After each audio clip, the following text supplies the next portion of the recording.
Bonjour à tous, bienvenue dans votre émission La vie en Vosges. Cette semaine, avec nos deux invités, nous allons parler de montagne, de sorties sur le massif et de sécurité.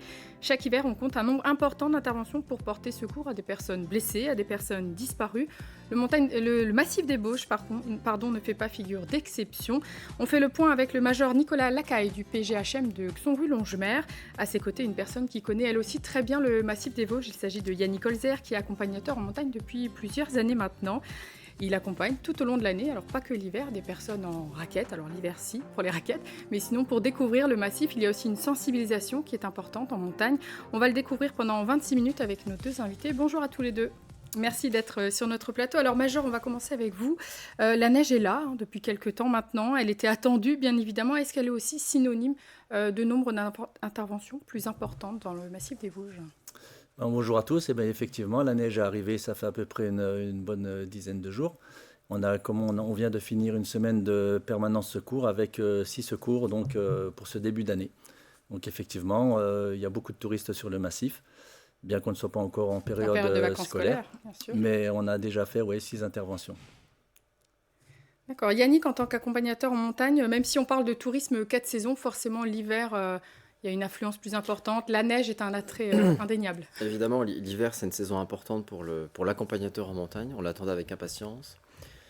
Donc, on est très heureux qu'elle est arrivée. Mais comme vous l'avez dit, l'hiver, on doit aussi s'adapter en manque de neige. Donc, on essaye aussi de proposer des activités. Il n'y a pas la neige. Il n'y a pas la neige. Alors, nous sommes donc tout début février, un moment où nous enregistrons cette émission. Avant les vacances scolaires, on le disait. Une affluence qui n'est pas encore au sommet. À ce jour, donc 6 interventions. Par rapport à l'année dernière ou aux années passées, comment se situe ? En fait, l'année dernière, c'était une année record pour nous. On a fait 100 secours sur toute l'année. Donc je précise quand même que quand je dis 100 secours sur l'année, ça concerne une période de 6 mois. Parce qu'en fait, dans le massif des Vosges, chaque département a un plan de secours particulier. Et en ce qui concerne le plan de secours des Vosges, on travaille les semaines paires, c'est la gendarmerie qui est de secours sur le massif.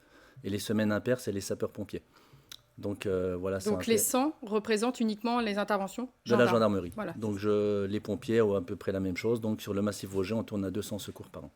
Et voilà, hiver comme été, dans le massif, finalement, c'est assez étalé, équilibré. C'est assez étalé, mais la petite particularité quand même du massif vosgien, je trouve que on fait presque autant de secours l'été que l'hiver. En fait, l'an dernier, on a fait 35 secours en période hivernale. L'été, c'est une quarantaine. Bon, la différence, c'est des secours qui sont hors saison, voilà, des secours classiques qui arrivent toujours quand même. Mais voilà, quoi. Ça s'étale, en comparaison avec d'autres massifs où là, pour le coup, l'hiver est peut-être plus important ou l'été dans certains massifs ici. Dans beaucoup de massifs, ça va être l'été qui va être le plus important parce que la montagne est plus accessible. Donc l'hiver, comme il y a plus de difficultés, il faut être mieux équipé, les gens y vont moins. Mais la particularité justement du massif vosgien, c'est sa facilité d'accès. Il y a beaucoup d'endroits très accessibles. Et je pense aussi que le massif souffre peut-être aussi du fait que les gens pensent que c'est une moyenne montagne, donc pas vraiment de difficultés majeures. Et ils s'engagent souvent, les gens qui se perdent souvent ou qui sont blessés, un peu sans avoir toutes les conditions nécessaires en tête, quoi. Yannick, on peut entendre parfois que justement c'est facile de se repérer dans les Vosges, que ce soit l'été, l'hiver. Finalement, l'accompagnateur en montagne, il ne sert pas à grand-chose en fait. Merci. C'est ce qu'on peut parfois entendre et c'est bien tout le contraire. C'est vraiment une idée fausse. Autant en été, effectivement, par jour de beau temps, les sentiers sont facilement identifiables. Encore qu'il y a vraiment des sentiers très techniques dans lesquels il faut vraiment se méfier. Autant en hiver, le major l'a dit, parfois les conditions peuvent être très difficiles. Il faut vraiment avoir une bonne connaissance du secteur dans lequel on évolue.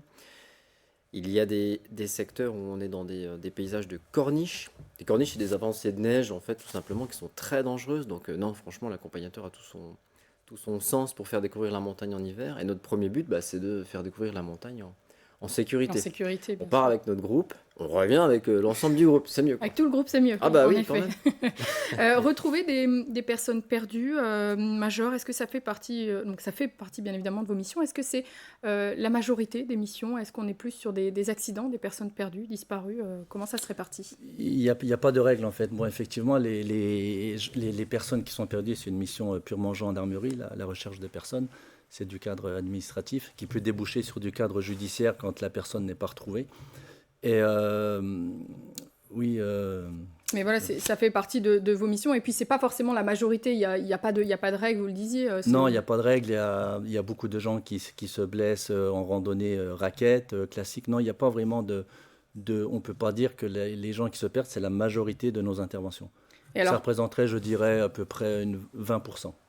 d'accord. Ouais, Et sur ces personnes donc, perdues, est-ce que c'est des personnes qui partent majoritairement seules en montagne, ou est-ce que c'est des personnes un excès de confiance dans un groupe aussi peut-être? Parce on se perd peut-être plus facilement tout seul qu'accompagné. Alors effectivement, il y a des gens qui partent seuls. Bon, c'est pas non plus la majorité des personnes que nous recherchons, mais on remarque que souvent, oui, des personnes qui partent seules avec comme seul élément pour s'aider à s'orienter, c'est le téléphone portable.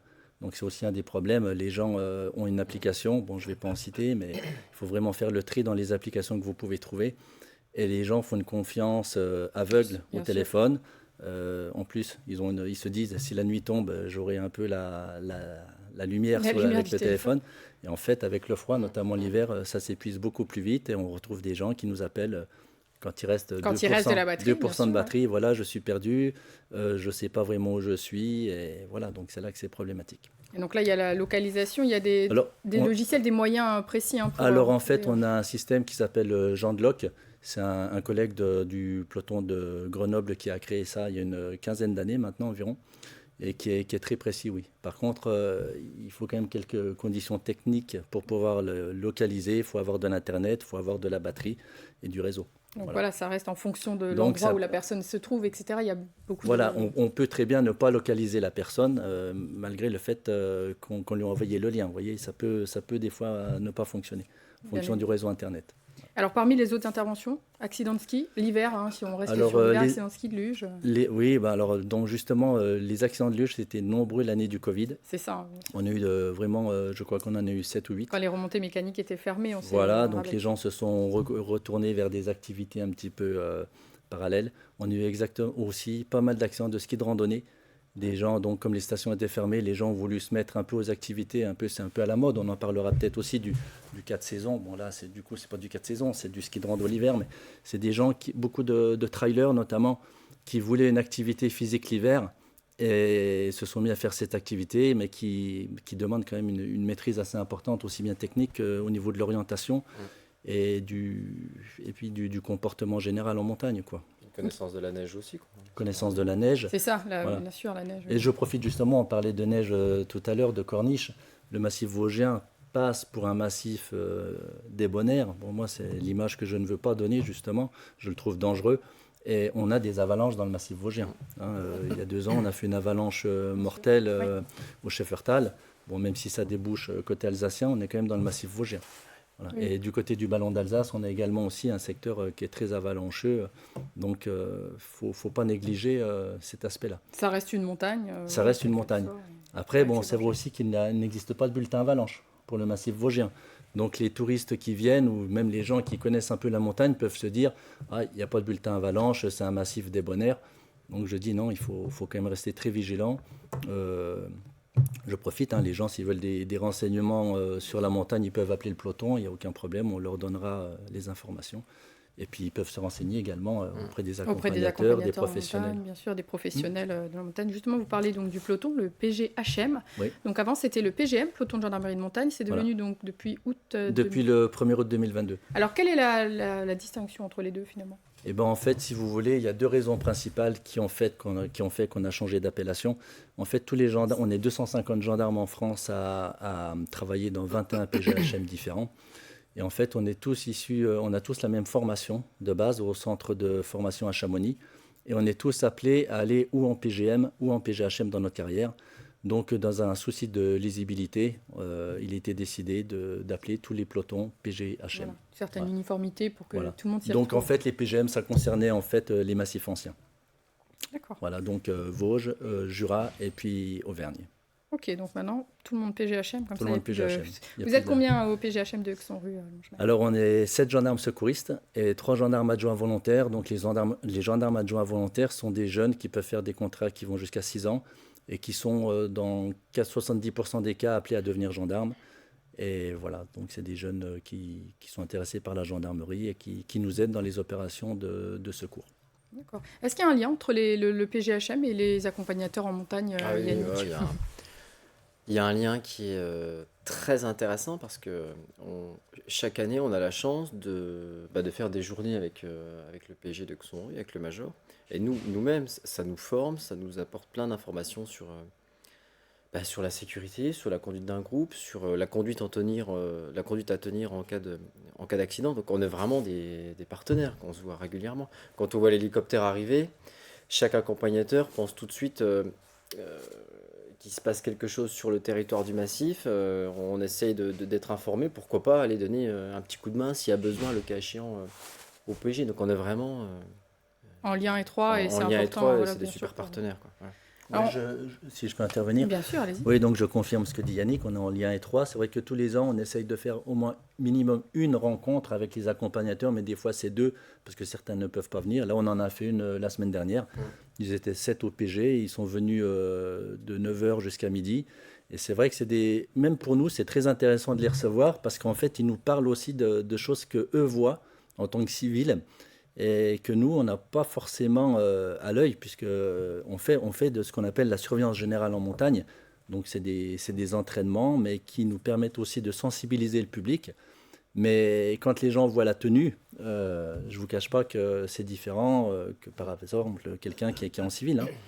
Vous êtes sur la route, vous voyez une voiture de gendarme, vous levez le pied. Bon, normalement, je sais bien que la peur du gendarme est de moins en moins présente. Mais c'est pareil en montagne. Si les gens voient de la tenue, tout de suite, ils sont déjà plus sur les gardes. Donc leur aspect, leur visuel est vraiment important pour nous. Et en fait, ces journées qu'on fait au peloton, c'est vraiment très intéressant à deux niveaux.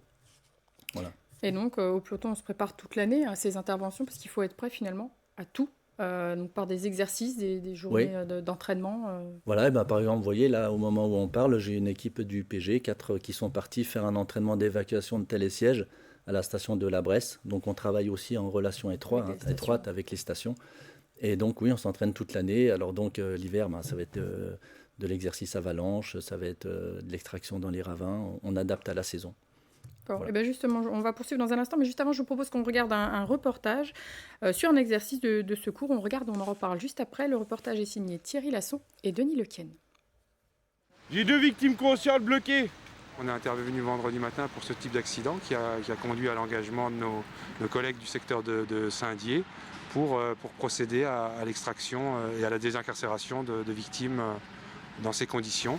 Quand la fiction rejoint la réalité, car moins de 24 heures après un accident, un choc frontal survenu vendredi matin dans le col de Salles entre 2 véhicules, dont l'un est parti au ravin, accident qui a fait 3 blessés, on rejouait, si tant est que ce soit l'expression appropriée, samedi matin et à peu de choses près, le même scénario au saut des cuves à Gérardmer, lors d'une manœuvre dite de secours en montagne. Près d'une quarantaine de sapeurs-pompiers mobilisés autour de 5 blessés graves, pour la plupart à désincarcérer et à remonter du ravin. Il faut que ça aille vite, mais que ça soit malgré tout fait dans les meilleures conditions de sécurité pour la victime. On fait bien ce qu'on fait souvent, donc l'entraînement du groupe Secours en montagne est très régulier sur ces pratiques et est nécessaire pour pouvoir être le plus efficace lorsqu'on est appelé à intervenir pour des accidents réels. Engagé dans la manœuvre, une partie du peloton de gendarmerie de montagne, également très entraînée pour agir dans ce genre de situation. Alors dans le cas des accidents routiers, du secours routier, nous on n'intervient pas en première option. C'est quand il y a un aspect technique afin d'évacuer la victime plus rapidement ou la prise en charge, on peut faire appel à nous puisqu'on a des compétences techniques qui s'apparentent au secours en ravin. Autre aspect de leur travail, l'enquête pour connaître les circonstances de l'accident, les éventuelles responsabilités et en informer ensuite le procureur de la République. Un pas en avant, sondé. Des secours sur tous les fronts, car à plus de 1000 mètres d'altitude, au même moment, vers le Collet, l'équipe cynotechnique était cette fois sur la brèche. Alors l'objectif de cette manœuvre, c'est de venir localiser des victimes qui seraient prises dans une coulée de neige, une avalanche, avec les chiens du département, qui sont issus à la base de chiens de recherche, recherche de personnes disparues ou égarées, ou personnes ensevelies sous tremblement de terre. Et par la formation spécifique aux risques locaux, donc ce qui est dans les Vosges, l'avalanche ou la coulée de neige, on a amené nos chiens à travailler sur le manteau neigeux. 5 chiens, dont 4 opérationnels, principalement des bergers belges malinois, à l'odorat particulièrement développé, non pas dressés, mais éduqués durant près de 280 heures de formation à l'année. On voit bien dans ce reportage que, alors là, c'était les pompiers et les gendarmes en même temps, parce qu'il y a peut-être des exercices communs. Mais voilà, c'est vraiment, l'entraînement, c'est primordial pour être prêt, justement, ce qu'on disait avant le reportage, à toutes les situations et que les gendarmes soient préparés à toutes sortes d'interventions. Oui, voilà, on fait des entraînements. Par contre, il y a une petite... ce reportage a environ 5 ans. Donc, le plan de secours départemental, à l'époque, maintenant, je vous ai dit qu'on travaillait les gendarmes les semaines paires et les pompiers les semaines impaires. À cette époque, c'était ce qu'on appelle le régime de la mixité. C'est-à-dire que les gendarmes et les pompiers travaillaient sur toute l'année ensemble. Il y avait un gendarme et un pompier dans l'équipe d'intervention. Donc ça, ce système a changé donc, depuis 3 ans maintenant. Et on est en alternance. Par contre, ce qui demeure, c'est on essaye de faire un exercice départemental un petit peu d'ampleur, au moins une fois par an. Voilà. Et ça, c'est de l'interservice. D'accord, ok. Alors on parle de secours, on parle d'intervention, mais en amont, il y a bien évidemment la sensibilisation. Vous, j'imagine, Yannick, en tant qu'accompagnateur en montagne, c'est important de sensibiliser, de rappeler les risques, de rappeler que les Vosges, ça reste une montagne dangereuse, comme vous le disiez tout à l'heure. Surtout en période hivernale, quand on emmène un groupe, il y a toute la phase de préparation de notre balade, c'est-à-dire les consignes basiques on est en montagne, on est dans un environnement froid. Donc vêtements chauds, on s'habille en conséquence, on prévoit un petit encas, un petit peu d'eau, enfin on prépare la randonnée bien en amont. C'est ça, bien sûr. Qu'elle se déroule, et puis le jour J, quand on fait de la balade, on fait pas mal de prévention. On explique un peu le manteau neigeux, comment il se constitue, quelles vont être les zones un peu dangereuses. On fait aussi beaucoup de pédagogie avec les enfants. On adapte surtout la balade au groupe que l'on emmène. Donc en hiver, les demi-journées, on va faire des balades qui peuvent faire de 1 km jusqu'à 3-4 km. Donc beaucoup de préparation, beaucoup de pédagogie pendant la balade. Pendant la balade aussi. Et puis à l'issue de la randonnée, si tout le monde est arrivé. Alors c'est le but, hein. Si on a notre groupe au complet, si tout le monde est arrivé, si tout le monde a la banane, et surtout si chacun a pris du plaisir, c'est vraiment réussi, quoi. C'est vraiment réussi. Major, la sensibilisation aussi, vous en faites bien évidemment. Oui, nous, c'est un des aspects vraiment primordiaux. Le secours montagne, on est quand même beaucoup sur la prévention. La répression peut arriver, mais c'est pas ce qu'on préfère, loin de là. Et c'est justement, on le met en pratique, ça, avec la rencontre avec les accompagnateurs dont on parlait. C'est vrai que nous, la prévention est un aspect vraiment primordial. On a plusieurs aspects à ce niveau-là, donc on intervient lors des surveillances générales dont j'ai parlé auprès du public directement. On a un compte Facebook également et Instagram, dans lequel on donne des conseils bien sûr, en début de saison. Là, on va faire bientôt un article, un post par rapport à ça. On travaille également avec l'enseignement La Jeunesse et Sport. On fait des journées d'information, notamment l'hiver dans les stations de ski. On en a 2 de programmés en février. Qu'est-ce qu'on fait d'autre? Le peloton a une convention avec la classe montagne de Gérardmer. Donc là, c'est des jeunes aussi qui sont un peu sensibilisés. Et donc, c'est aussi un public qui est intéressant pour nous parce qu'ils sont appelés à aller souvent en montagne. Il peut y avoir du contrôle aussi de professionnels parce qu'il peut y avoir une concurrence déloyale et vous intervenez avec... Voilà, donc c'est dans ce cadre-là que je dis qu'on peut faire de la répression. Une des missions de la gendarmerie, en fait, c'est dans la police administrative, c'est le contrôle des professionnels. Donc, on fait également des contrôles avec la Jeunesse et Sport, anciennement Jeunesse et Sport. des professionnels qui travaillent. Voilà. Et donc là, les professionnels, ça peut être sur des accompagnateurs en montagne, Oui, sur des accompagnateurs en montagne, moniteur de ski. moniteurs de ski, Voilà. pour être sûr que Pour être les sûr personnes que, soient diplômées et soient... Qu'il a sa carte professionnelle, C'est ça. qu'il est assuré, qui travaille avec Dans la légalité. Dans la légalité, c'est Et ça. pour la sécurité, Bah, bien bien sûr, évidemment, surtout, des personnes qui... Yannick, Et une dernière chose Oui. aussi, quand on est vraiment dans des périodes très à risque, comme l'an dernier, la semaine où on a fait 15 secours, là on a contacté les organismes de presse pour faire si vous voulez, des articles et la radio également, pour vraiment mettre en garde les touristes Bien sûr, des, sensible, des bien conditions sûr. vraiment mauvaises de la montagne. une C'était- prévention un peu plus appuyée. Voilà, voilà. Yannick, depuis que vous êtes accompagnateur en montagne, quelle a été l'évolution? Est-ce que les demandes sont plus nombreuses? Est-ce que c'est le même public? Quel est le constat que vous faites depuis toutes ces dernières années? Ben, on a bien vu l'évolution depuis la période du Covid, où les gens ont vraiment besoin de s'aérer. À titre personnel, je vois une évolution. On veut s'aérer, mais parfois sans trop d'efforts. Le charme, mais aussi parfois la contrainte de notre massif, c'est qu'on est facilement accessible. On peut facilement accéder sur les sommets, sur les ballons. Donc on peut avoir une partie du public qui va consommer, qui va surconsommer la montagne, qui va vite monter sur les crêtes, faire la photo et redescendre. Moi j'ai vu cette petite évolution. Par contre, en période hivernale, c'est la période de fréquentation du massif des Vosges, où là, effectivement, les demandes sont nombreuses. De fréquentation, de surfréquentation. Alors parfois, de surfréquentation. Mais c'est notre rôle aussi, à nous, d'accompagnateurs, d'emmener les gens dans des secteurs, on va dire, un peu plus moins connus. C'est surtout aussi notre rôle de les emmener dans des secteurs, comment dirais-je, Accessible, mais pas forcément... accessible, mais pas surfréquenté, justement. pas surfréquenté, mais aussi, on fait aussi beaucoup de prévention par rapport à la quiétude-attitude. C'est-à-dire, Bien sûr. il y a des secteurs dans lesquels on ne doit pas aller dans le massif des Vosges en période hivernale pour préserver la faune, tout simplement. Bien sûr. Donc on explique aussi, comment dirais-je, tous ces secteurs pour éviter aux gens d'aller justement déranger la faune dans des périodes qui sont un peu cruciales. Bien évidemment. Je vous ai vu sourire Non, quand on pas- parlait oui. de surfréquentation. Bah oui, parce que moi je pense, ça fait 3 ans que je suis arrivé ici. Juste avant, j'étais dans les Pyrénées et je trouve qu'il y a vraiment une surfréquentation du massif, quoi. Et c'est vrai que c'est dans beaucoup d'endroits emblématiques du massif vosgien, la route des Crêtes, le Honnec, c'est le Gazon du Fin, tous ces coins-là, c'est vraiment surchargé, quoi.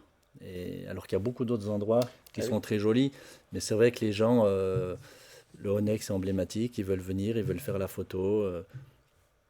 Ça reste, On va vers où on pense connaître, en tout cas, parce qu'on ne connaît pas forcément tout, mais on va où le monde va, en fait. C'est un peu ce phénomène. C'est un peu ça. Je fais un peu comme tout le monde. Et d'où l'importance des accompagnateurs en montagne. Oui, parce qu'au-delà de l'aspect sécurité, de l'aspect préparation d'une randonnée, on apporte aussi la découverte du territoire, les histoires, les cultures, les traditions, l'économie locale. Oui. C'est un ensemble de choses. C'est pas une simple sortie, on met ses raquettes et on va se promener. Voilà, c'est tout un ensemble qui est vraiment une proposé. découverte du territoire. Et des sorties accessibles à tous. Et ça, Ouais, c'est important de accessible à préciser. tous, donc aux enfants, aux familles, aux groupes d'amis, aux entreprises, aux scolaires, aux personnes en situation de handicap. On est plusieurs accompagnateurs en montagne dans le massif des Vosges à proposer la découverte de la montagne pour les personnes qui ont un handicap, avec tout un tas d'appareils, avec des structures partenaires comme le refuge du Sautré, comme d'autres lieux. Ouais, tous les publics. Quelles sont les préconisations, les conseils qu'on pourrait rappeler aujourd'hui à nos téléspectateurs, si on devait en rappeler 1, 2, 3 avant de s'aventurer en montagne, à quelques jours des premières zones de vacances scolaires peut-être Eh ben, déjà, les conditions météo. Quand on va aller se balader en montagne, bien se renseigner sur les conditions météorologiques. Si on part tout seul, avec qui on part? Quel est le parcours que l'on souhaite faire? Est-ce que ce parcours est bien adapté à mes gamins? Il ne s'agit pas de faire 10 km avec des enfants en bas âge qui n'ont jamais eu une expérience de la montagne. Les conditions météo, la préparation de l'itinéraire, s'équiper en conséquence. On ne part pas en montagne en été comme en hiver. avec des Se shorts de renseigner basket, auprès des sandales. Non, voilà, mais ça... Mais ça arrive, je pense. ça peut arriver. Toujours avoir un petit encas, une petite gourde et puis un téléphone chargé en hiver, les batteries de téléphone, elles se vident déchargent très très vite, rapidement, ce que vous donc ça peut disiez. poser aussi C'est bien d'avoir une batterie externe en plus. Des une petite soucis. batterie. voilà, un peu Les règles Il y de a plein base, d'autres, quoi. Major, vous... Si, je vais ajouter un petit...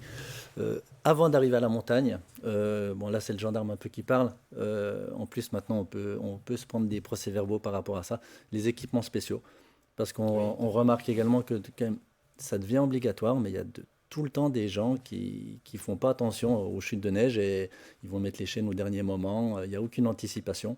Donc pensez à ça déjà avant d'arriver en montagne. Ayez dans votre voiture une paire de gants et un bonnet. Parce que si vous ne pensez pas à ça, quand vous allez devoir mettre vos chaînes, ça risque d'être compliqué. Donc après, ce qu'a dit Yannick, c'est très vrai. Toujours prévoir ce qu'on appelle un fond de sac, c'est-à-dire un minimum, une paire de gants de rechange, des lunettes de soleil, un bonnet, une boisson chaude, le minimum vital pour la montagne. On a remarqué aussi qu'il y a beaucoup de gens qui partent trop tard. Donc l'horaire, c'est quand même quelque chose d'important. Lorsqu'il se passe dans les Vosges, il y a des belles fermes auberges, surtout le massif. Donc les gens vont à la ferme auberge, ils mangent et puis ils vont faire la petite rando après, mais c'est 16 heures et puis la nuit tombe vite. La nuit tombe vite, bien sûr. Donc ça, on a beaucoup de recherches dans ce cadre-là. Voilà. Pensez à prendre ces précautions. Voilà. Si vous partez seul, bon, on le déconseille, mais si malheureusement vous venez à partir seul, vous pouvez avoir envie d'aller en montagne, prévenez toujours quelqu'un de votre itinéraire.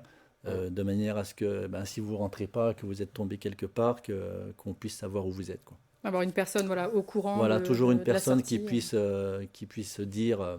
faire le relais au cas Voilà, où. faire le relais. Ouais, Tout à fait. et puis les conditions météo peuvent changer Très rapidement. Très rapidement. d'une minute à l'autre en montagne, Mm. donc il ne faut pas hésiter à reculer, à renoncer parfois. Voilà. C'est-à-dire Et revenir ça change, ultérieurement. je reviens à la voiture. Voilà. Ou à prendre un accompagnateur. Ou à mental. prendre un accompagnateur, tout à fait. Écoutez, on a toutes les préconisations. En tout cas, merci beaucoup d'avoir été sur notre Merci. plateau. Merci à toute l'équipe pour la réalisation de cette émission. Et merci à vous de nous avoir suivis. À la semaine prochaine. À bientôt.